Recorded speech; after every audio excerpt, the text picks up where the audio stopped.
Bonjour à tous. Aujourd'hui, et vous, comment auriez-vous répondu?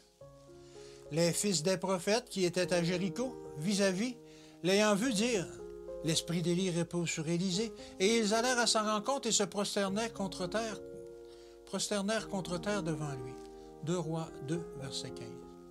Les serviteurs de Dieu doivent travailler pour les classes supérieures. Cela ne signifie cependant pas qu'ils doivent se lier aux grands de ce monde, comptant sur eux pour la force, l'influence et le succès. Le Seigneur inclinera souvent le cœur des hommes occupant des postes aux grandes responsabilités à accorder des faveurs au peuple de Dieu qui garde ses commandements.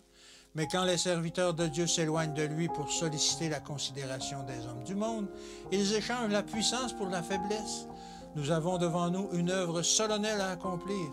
Nous ne pourrons comprendre son importance qu'à la lumière de la parole, que la parole de Dieu fait briller sur le passé et le présent. Qui s'en tient fermement à la foi présentée, une fois pour toutes au saint? Qui, par des cris divergents, fait preuve d'une confiance inébranlable en la parole de Dieu? La foi d'aujourd'hui nous rattache au passé et nous dirige vers l'avenir. L'expérience du prophète Élisée peut nous enseigner de précieuses leçons. Il fut choisi par le Seigneur comme serviteur d'Élie. Au sein des épreuves et des difficultés, il se montra digne de la confiance qui lui avait été faite. Il était prêt à être et à faire tout ce que le Seigneur lui demanderait. Il ne cherchait pas à esquiver le plus humble travail. Il était aussi fidèle dans l'accomplissement des petites tâches que dans celui des plus hautes responsabilités. Il était prêt à servir où que le Seigneur le place, même si cette position rebutait ses inclinations naturelles.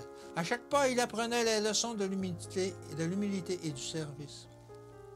Lorsqu'ils eurent passé, Élie dit à Élisée, « Demande ce que tu veux que je fasse pour toi, avant que je sois enlevé d'avec toi. » Élisée répondit, « Qu'il y ait sur moi, je te prie, une double portion de ton esprit. » 2 Rois 2, verset 9.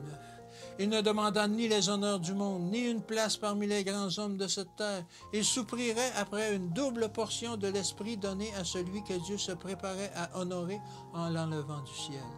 Il savait que seule une double portion de l'esprit qui reposait sur Élie pouvait le rendre à même de prendre la place du grand prophète, car celui-ci possédait l'expérience et la sagesse de l'art qui ne peuvent être transmises aux jeunes par aucune méthode.